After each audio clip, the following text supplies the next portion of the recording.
right, folks, welcome to our study of the book of Revelation. Today we're going to be looking at the subject of the seals in the book of Revelation. It starts in chapter 6, and we've got a lot of work to do in this lesson today. In fact, it may take a little bit of time, so I'm actually going to do less reading today because that will take a little bit of time. So I encourage you, if you haven't already, to read Revelation chapter 6, verse 1 through chapter 8, verse 5.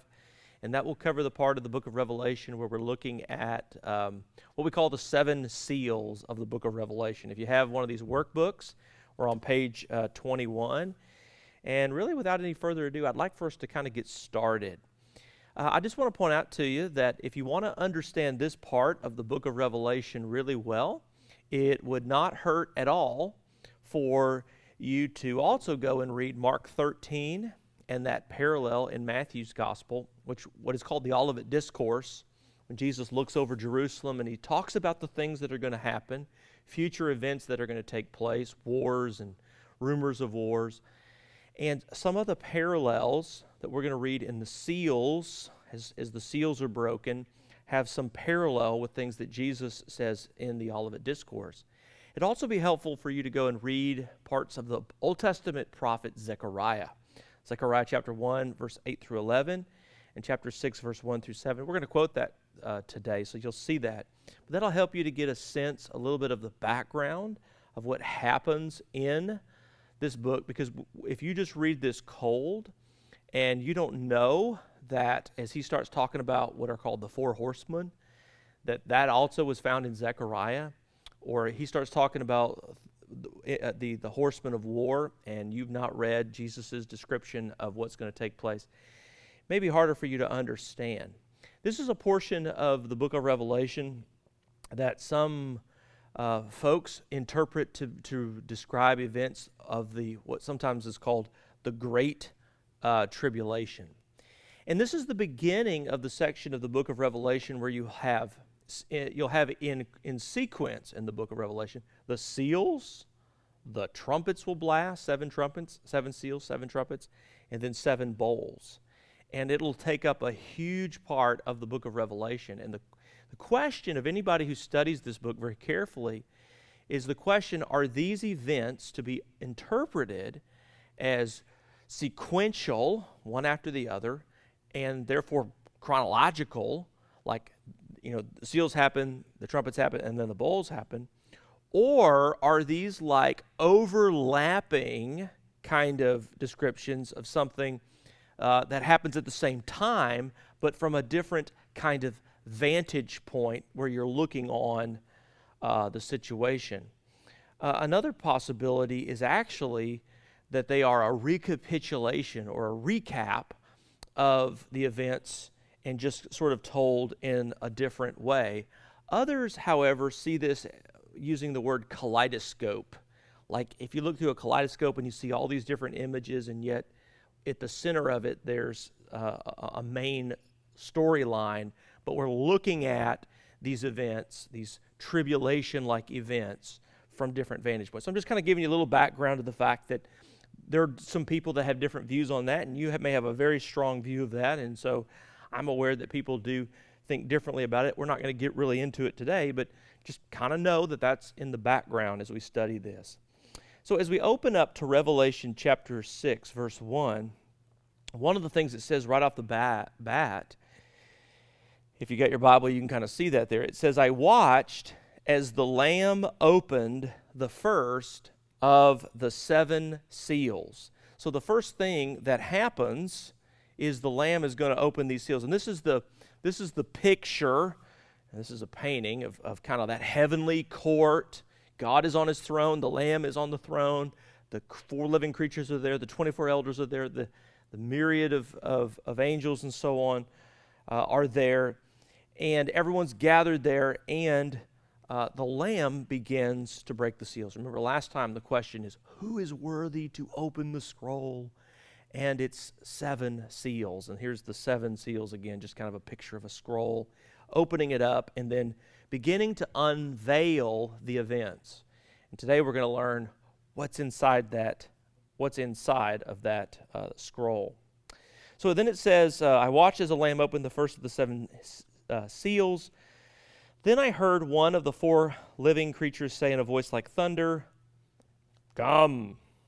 I looked, and there before me was a white horse. And we'll see this in this chapter. It's almost like the beckoning of someone, or the inviting of someone to kind of come onto the stage, or to come into the room, or to come into the event, to come in.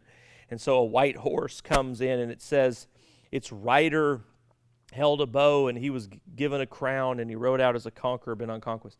And it goes on to describe 4 different riders. These are 4 different events that take place. Just by the way, I didn't put up on the screen that it was opened by the Lamb. If you've got the outline and you're following along with me, you'll want to fill that in the blank. But the next blank is the 4 colored horses. 4 horses, 4 colors.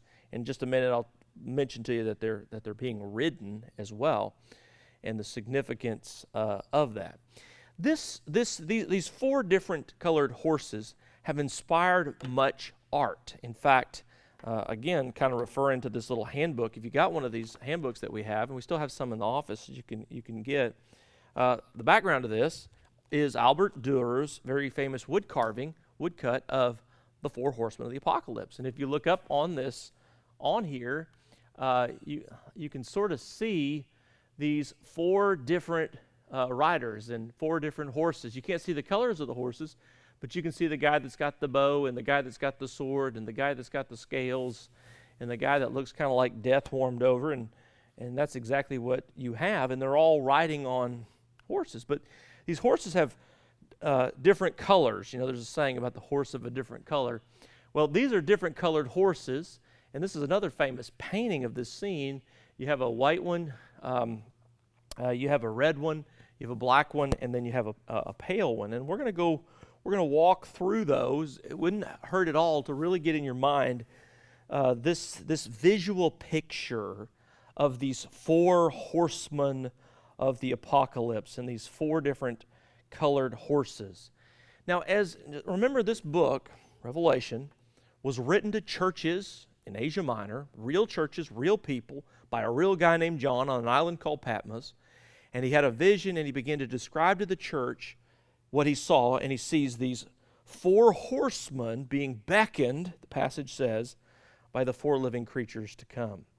And as each one does, catastrophic events, in fact, here's a better word, apocalyptic events, begin to take place. And the first of these happens with the white horse in verse 2. He says, I looked, and there before me was a white horse. He describes the rider holding a bow, given a crown. This is a victor's crown. And he rode out as a conqueror, bent on conquest. Now, as we read something like this, it's important to kind of get into our time machine and go back in time.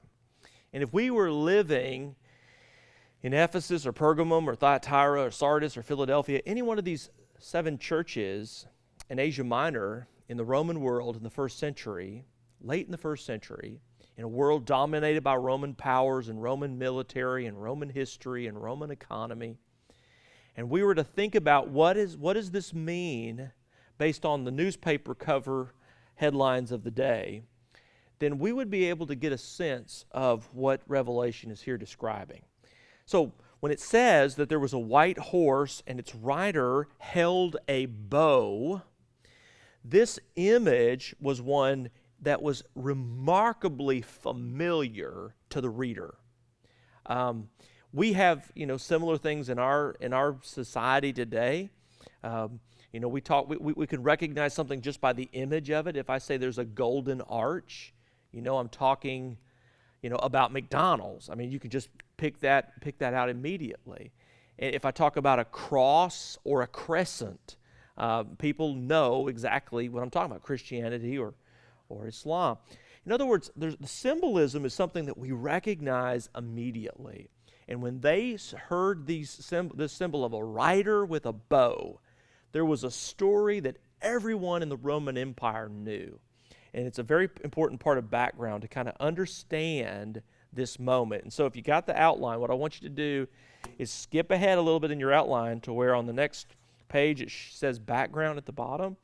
and I want you to fill these things in, and then I want you to jump back, and we'll do these. So the first thing is I want you to know, in order to understand this image in Revelation, you have to know about one of the most famous Roman military battles.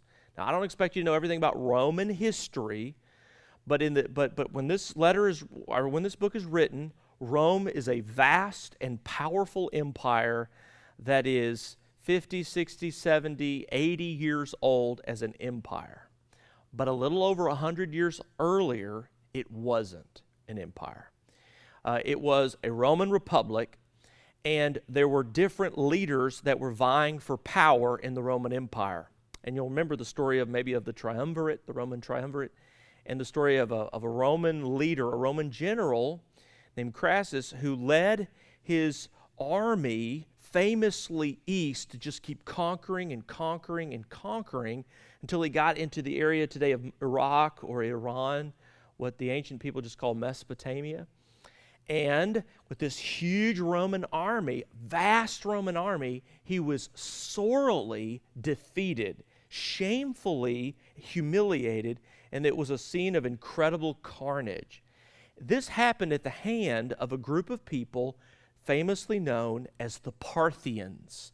They attacked the Romans in this famous battle, and this is the scene if you look it up in the history book. In the history book, you see a guy on a horse. He's turned around, he's holding a bow in his hand, and he's firing it. That is because that's how they won the battle. The Parthians were vastly outnumbered by the Roman military. There weren't that many of them, but they defeated the Romans in this incredible and famous event in history. In fact, the Parthians had 1,000 heavily armed and armored horsemen called cataphracts, and in conjunction they had 9,000 horse archers, like you're seeing up here on the screen, and they were able to defeat in a vast Roman heavily infantryed army. The horse archers would shoot endless volleys of arrows into the densely packed formation of the Roman legionnaires, literally pinning them to the ground and to their shields. And to sustain their barrage, the Parthians employed camels to carry additional loads of arrows. So what you have here is a famous battle in which the mighty Roman Empire and its most powerful military was sorely defeated at the hands of a bunch of people on horseback shooting arrows at them. And this becomes a very, very famous scene in history. And it was something that brought horror and fear to the thought of every person in the Roman Empire, because the Parthians were still there, and if you know history, they would continue to serve as a major threat. So to hear that the first horseman was Parthian was a way of saying there was about to be massive bloodshed. There was about to be a tremendous amount of carnage. And this happens, of course, at the Battle of CARRHAE. I had the whole story kind of written out for you. I kind of compare it to the Alamo. You know, you think about how many people were at the Alamo and then kind of how they were surrounded. Well, it was about 36,000 to about 10,000 in this particular story. So in the case of this this white horse and its rider, what you have here is a very famous battle. Now, there's something else kind of in the imagery you need to pay attention to. He's a white horse. And when you first think of white horse in the book of Revelation, you think of the 19th chapter where Jesus comes riding in on a horse. And so a lot of people have said, hey, this is a horseman that looks like Jesus, but he's not Jesus. It's a pretend Jesus, a false Jesus. It's a pretend Christ. It's a false Christ. Or famously, people think this is an antichrist. And you kind of can see some of that when you study Jewish history of the first century. There's a historian named Josephus, and he identifies something like 10 different people who would come along and claim to be the Messiah. And when they did, what they would do is they would lead the Jews in bloody revolts, and it would result in tremendous carnage. In the year 66 AD, in Judea and in Galilee, the Jews led a revolt against the Romans, and it resulted in blood loss that was epic and apocalyptic. In fact, some estimates are as many as 1 million Jews would die in that particular conflict. So there's a lot of imagery at work in the white horse. But he's just the first one. There's also another horse. There's the red horse that comes. And if you think about red in Roman world and Roman Empire, or even today, if you think of red, you might think of blood. You might think of war. The Romans worshipped a god called Mars, or Ares, the Greeks called him. And we have a planet in our solar system called Mars because it's red. And so it's the god of war in the Roman world. And so this red horse is richly symbolic of war. In fact, it says verse 3 says, when the Lamb opened the second seal, I heard the second living creature say, "Come." And then another horse came out. It's a fiery red one. And its rider was given power to take peace from the earth and to make people kill each other. And to him was given a large sword. So if you think back to that Dürer image, one of those riders with a big sword in his hand, this is a picture of war. Well, I told you, you got to read this passage and you got to read Jesus' words in Mark 13. In Mark 13, verse 7 and 8, Jesus warned that there would be wars and there would be an increase of wars, but that these would only be the beginning of what he called birth pangs, things that would lead to but precede the end. They wouldn't be the end. They would simply be a sign that would precede events that would happen as things would continue. And so that's the red horse. The next horse is the black horse.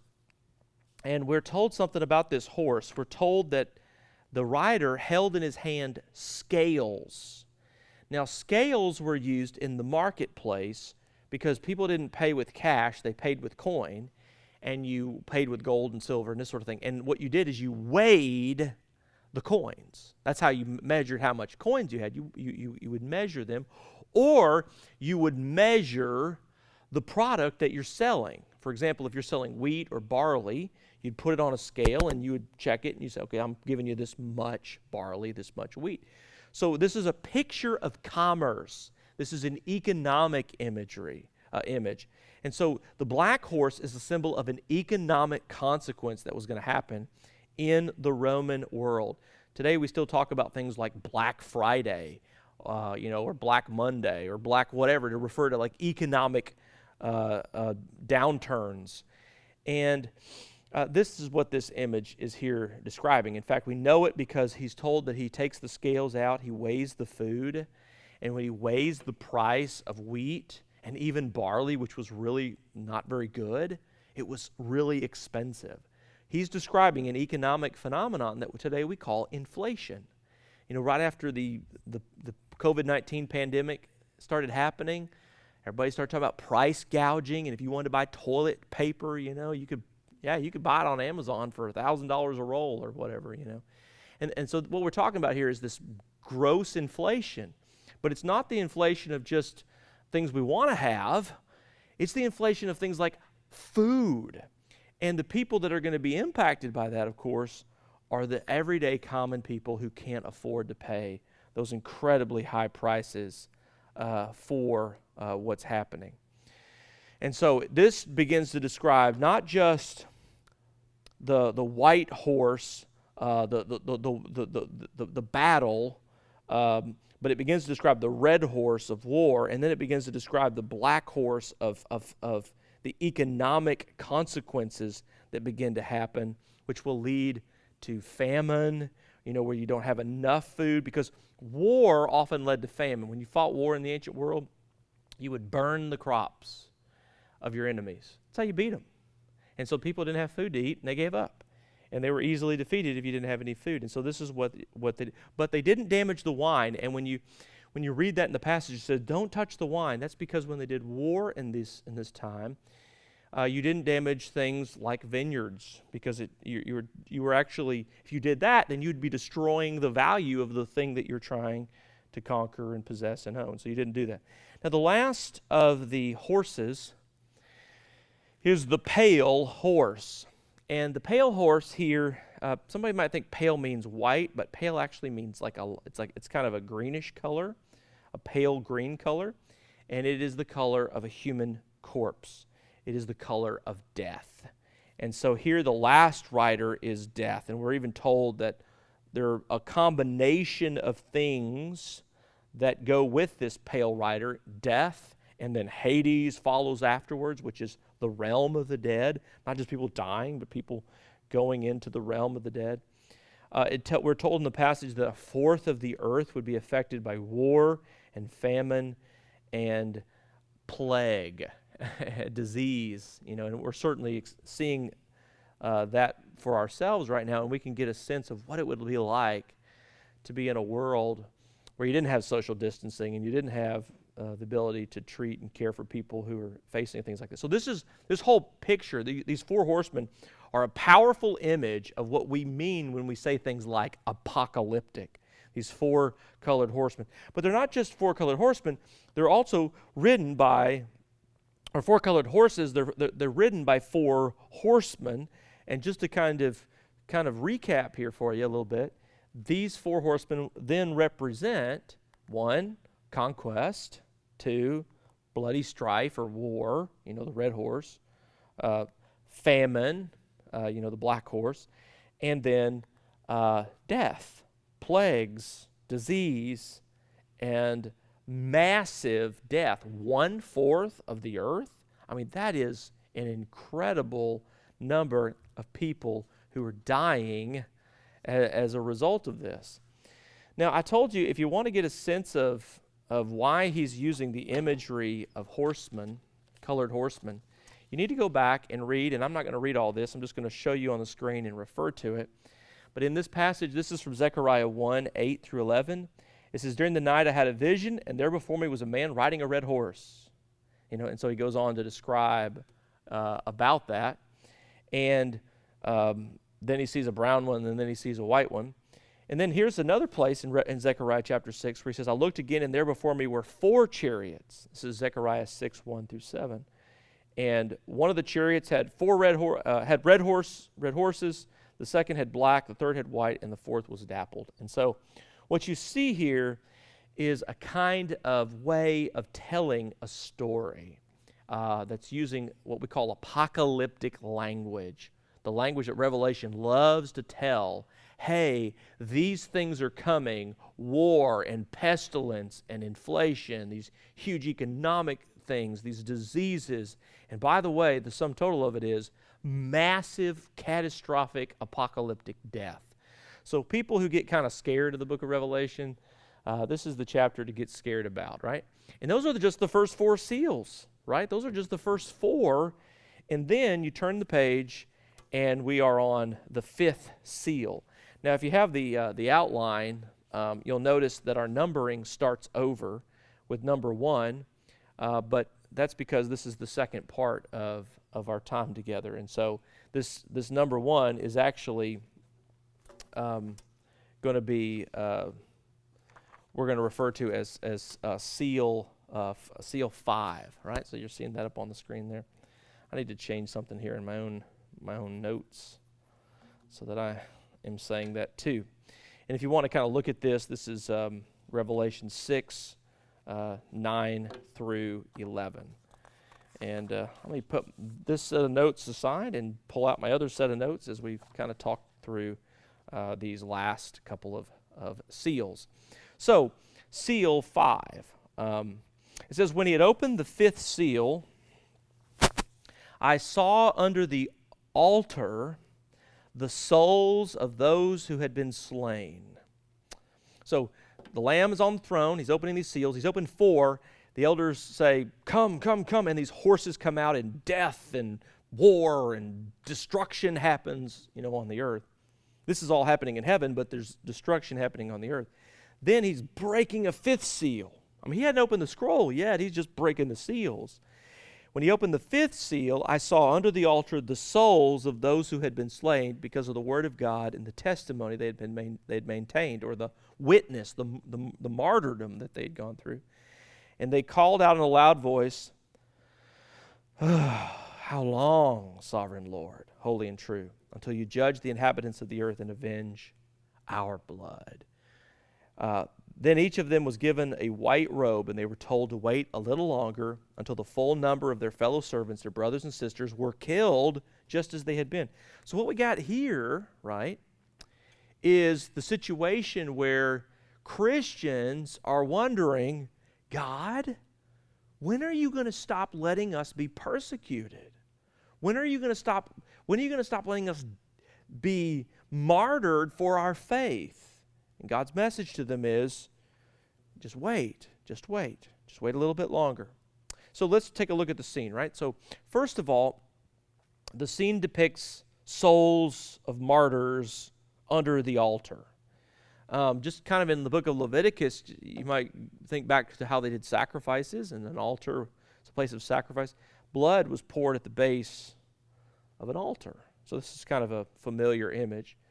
These slain are martyrs. They're sacrifices. Like Jesus, the Passover lamb, they have given their life up as a sacrifice. They've died for the faith. And to the people who were reading this, they may very well have thought of a guy named Nero, because under the Roman Emperor Nero, there was a massive amount of bloodshed of Christians. There was a wholesale killing of Christians of pretty epic proportions. And so let me just take a moment and tell you a little bit about this.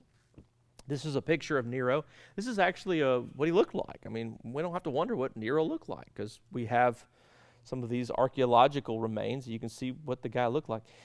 This is interesting, right? So we've come to the fifth seal, right? Breaking the fifth seal. Interestingly enough, Nero is the fifth emperor. So just in case you're not up on all your Roman emperors, let me just show you. There was Augustus first.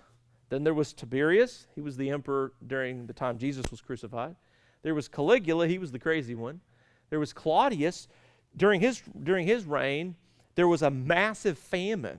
And if you think back in the book of Acts, there was a prophecy by a guy named Agabus who predicted about the famine, and the Jews in Jerusalem were trying to get ready for it, and Paul was trying to make a collection and bring money to the suffering, needy people, Christians of Jerusalem. Well, that all happened during him. And by the way, that's also the moment that Priscilla and Aquila were expelled from Rome, because the Romans were wanting to get them out during that time. And then right after Claudius comes the Roman Emperor Nero. And Nero is the first of the emperors who really, really wants to take it out on Christians. And he's also as I said before, the fifth and the last of the emperors of the Julio-Claudian dynasty, the first imperial dynasty. But what happens during his reign that's so significant is that a huge portion of Rome, the city of 1 million people, burns. And legends say that, Tacitus in his history says that Nero was kind of playing his fiddle, while Rome burned. In other words, he wasn't doing what he's supposed to be doing, taking care of the Roman people. And Tacitus says, this Roman historian, most famous Roman historian, that Nero needed a scapegoat. He needed someone that he could blame this on. And so he decides to blame it on Christians. People didn't really like Christians anyway.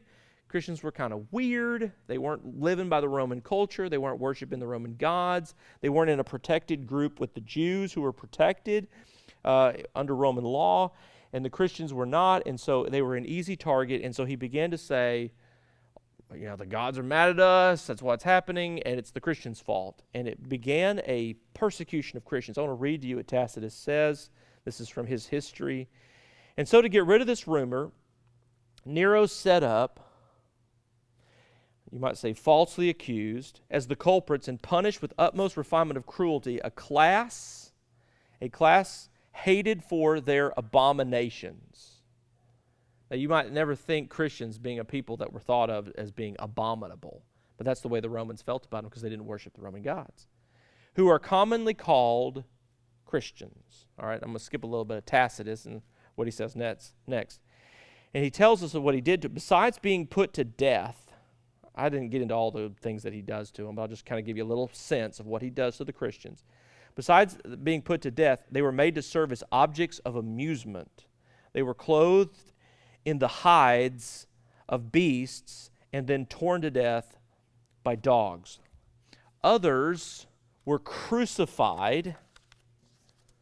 Others set on fire to serve to illuminate the night when daylight failed. The streets of Rome were lined with the bodies and corpses of Christians as his amusement. Nero had thrown open his grounds for the display, and he was putting on a show in the circus, where he mingled with the people in the dress of a charioteer or drove about in his chariot. In other words, he just not only just made a mockery of Christians, not only killed Christians, but he humiliated everything about them. And all this gave rise to a feeling of pity even towards men whose guilt merited the most exemplary punishment. What you hear in Tacitus there is he's saying, look, Christians deserved it. I don't feel sorry for them, but Nero was crazy. For it was felt that they were being destroyed not for the public good, but to gratify the cruelty of an individual. I say all that to you to say that Tacitus was no friend of Christians, but he regarded what Nero did as absolutely cruel. And you can hear in this scene a cry for justice. You can hear the cries of the people, the martyrs around the altar whose lives were being poured out, who were being sacrificed, who were being killed, like the blood of Abel crying out from the ground in Genesis 4:10. And then the words of the prophets, how long, O Lord? That's one of the great prophetic questions of the Old Testament. How long, O Lord? How long are you going to let this continue? When are you going to come in, God, and straighten this mess out, right? Well, that's the fifth seal. Man, things are bad. I mean, this is not going so well, but there's another seal, seal 6. In chapter 6, verse 12, I watched as he opened the sixth seal, and there was a great earthquake. Oh, man, I mean, things are bad so far. Now there's an earthquake. The sun turned black like sackcloth made of goat hair. The whole moon turned blood red. Stars in the sky fell to earth. Figs dropped from a fig tree were shaken by a strong wind. The heavens receded like a scroll being rolled up. Every mountain and island was removed from its place. The kings of the earth, the princes, the generals, the rich, the mighty, and everyone else, both slave and free, they hid in caves and among rocks of the mountains. They called to the mountains and the rocks, fall on us, hide us from the face of him who sits on the throne, from the wrath of the Lamb. Think of that. For the great day of their wrath has come, and who can stand? In other words, the answer to the question, how long, O Lord? It's coming up. God is he's gonna unleash his apocalyptic judgment upon them. This scene we have here, I just want to kind of break it apart for you, describes without any question cosmic events. In other words, worldwide events. There's a great earthquake. There is the sun turned black, the moon turned red, the stars fall from the sky, this kind of thing. We call this apocalyptic. That's what apocalyptic means. You can kind of see this picture, it's kind of this sort of thing. This is a kind of writing that when you read it in the Old Testament or you read it in the Jewish literature of the time, this is the way it described things. It loves to use this kind of imagery to try to get a point across. And so it's helpful for us to kind of understand and learn that this is a kind of writing. And the danger, okay, this is the danger, is that we take this apocalyptic writing and we assume that it's literal, right? That's a danger. It's a danger of all of Revelation, right? You want to be careful because there's lots of places in Revelation that if you took it literal, it wouldn't make any sense. Do we really think Jesus looks like a lamb, right? No, he's a symbol. It's a symbol of his sacrificial death. This is not all literal in this passage. Darkness in Exodus chapter 10 was a scene of judgment. Remember that? One of the things that God did to Egypt is he brought darkness. Earthquakes are mentioned in Amos 8:9 and Joel 2:10. Stars falling from the sky are mentioned in reference to angels in Isaiah 24:1 in the book of Daniel. Falling like figs is a famous prophecy found in Nahum 3:12, and it's mentioned by Jesus again in the Olivet Discourse in Mark 13:8, 24, and 25. It is a way of saying, like Isaiah 13:9 through 10, that judgment comes at the end of the age, like Zechariah 14:4 through 5, and Ezekiel 38:20, and Amos 8:8. Judgment comes at the end of the age. God at the end is going to put things to right. God at the end is going to bring the justice and the righteousness, if you want to say the wrath of the Lamb. He's going to bring justice in His time, in His appointed time. You know, it's interesting in this passage that in verse 15 that no one escapes this judgment, right? I mean, he mentions the kings, the princes, the generals, the rich, the mighty. People are hiding out in caves. Nobody escapes this. I think of the movie, if you've ever seen the movie Independence Day, and the aliens come in, and there's that famous scene with light, the laser comes down and blows up the White House or whatever. It's kind of a scene like that in a sense, because what you have here in the book of Revelation is not a warning for the White House, but a message that God, no matter how big or no matter how powerful, no matter how great kingdoms are, no matter how great our enemies seem, no matter how great our problems seem, no matter how great disease and pestilence and wars and earthquakes and all the things that are happening in our world happen, no matter how great they are, no matter how terrible they are, no matter how much injustice or persecution or unrighteousness we face on this earth, that one day there's going to be a day of judgment. One day there's going to be a day of vindication. One day the God of heaven is going to bring both His judgment and His salvation for His church and for His people. And then, just like that, things really begin to change. Now, I want to just mention to you that that there is a brief interlude in the book of Revelation. And it's interesting because you come to the end of these seals, right? You're finishing the sixth seal, and the next seal is what? The seventh. And you kind of think everything's going to be done, the book's going to be over, the events are going to happen, and he stops suddenly and he gives an interlude. You know what an interlude is? It's something that's happening, and then you stop it, and then you get back to it. It used to be that movies were so long they would have intermission. Plays sometimes do this. You're watching a play, and then there's, all right, we're going to stop. You can go get some popcorn. You can use the restroom, and you can come back. By the way, you can do that right now if you need to do that. You can come back and press pause and do that and come back, and we'll continue doing this. But there is an interlude here, and it's also a dramatic way of telling a story. I recently watched the movie I think it's 1917, the story about the World War I, and one of the cool things I loved about that movie was they would tell the story, and then they would take you to this other place, and it would be heartwarming, and it would be slow, and it would be away from the battle, and it would be away from the action. Well, that's what's happening here.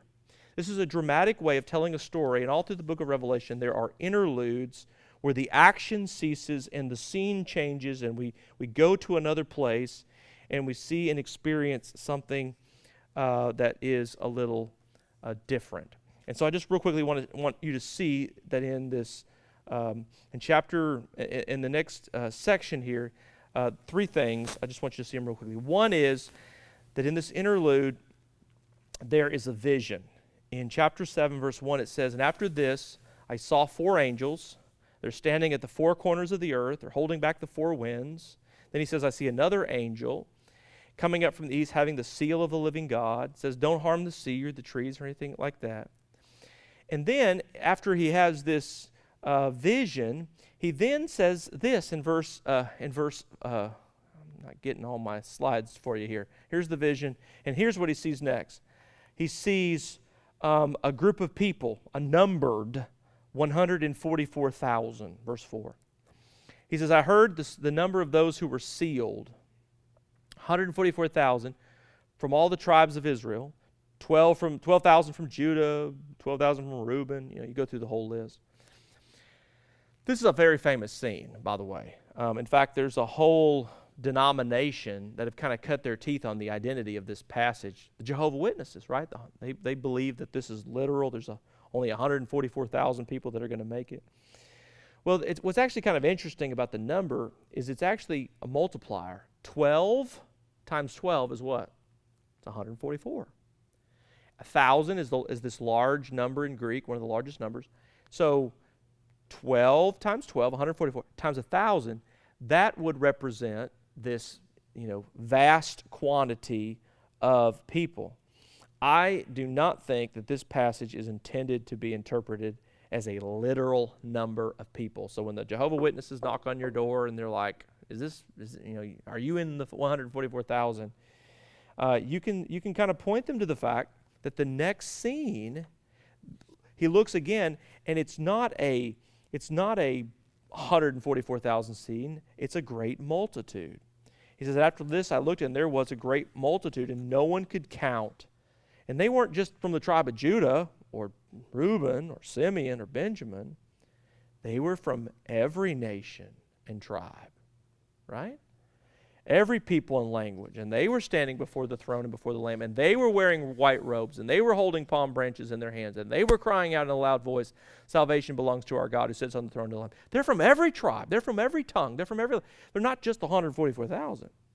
All the angels were standing around the throne, and the elders and the four living creatures.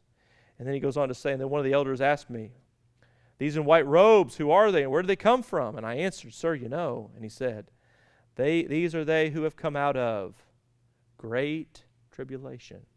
Actually, it says literally, out of the great thlipseos, the great tribulation. And they've washed their robes, and they've made them white in the blood of the Lamb. They've martyred for the name of Christ, and they are now the ones who are in the divine heavenly presence of God, rewarded for their faithfulness. And then there was peace. It says in verse 15, 16, 17, therefore they are before the throne, they serve him day and night in his temple, and him who sits on the throne will shelter them with his presence, and never again will they hunger, never again will they thirst. I love this picture. Sometimes we just wonder, what happens to people when they die? I think Revelation is trying to say to us, look, faithful folks, there's going to be a time and a place where you will be in the shelter of his presence. You're never going to hunger, you're never going to thirst.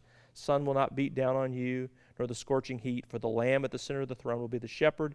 He will lead you to the springs of living water, and he will wipe away every tear from your eyes. And so that's a message of God's presence. Now we get finally to the last of the seals, the seventh seal. And this is in chapter 8. He says, when he opened the seventh seal, there was silence in heaven. All this time there's been come, and the four horsemen come out, and angels are saying things.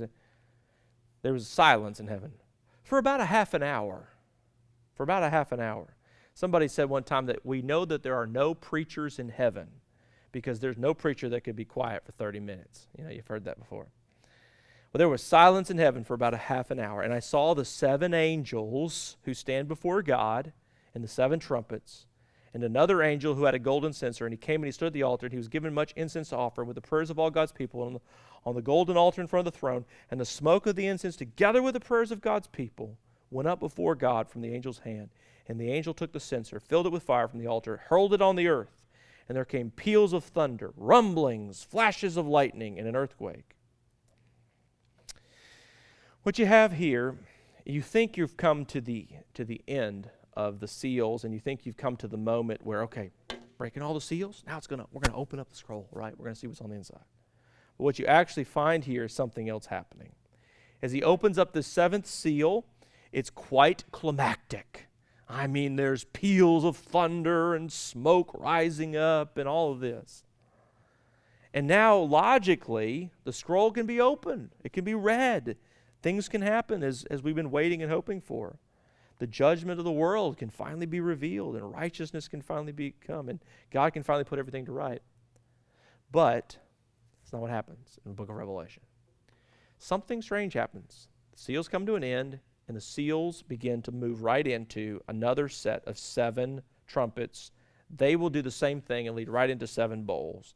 What you have here is a little bit like a Russian nesting doll, or as somebody said to me one time, like a Chinese puzzle box. And, you've seen these puzzle boxes where you open it up and there's something on the inside. Well, apparently there's some boxes that you can open them up and there's another puzzle box on the inside of that one, and so on. So whatever the image works for you in your mind, there's something happening here in this passage where you come to the end and you think it's over, and it's not. It's as we say in the movies or in the TV shows, to be continued.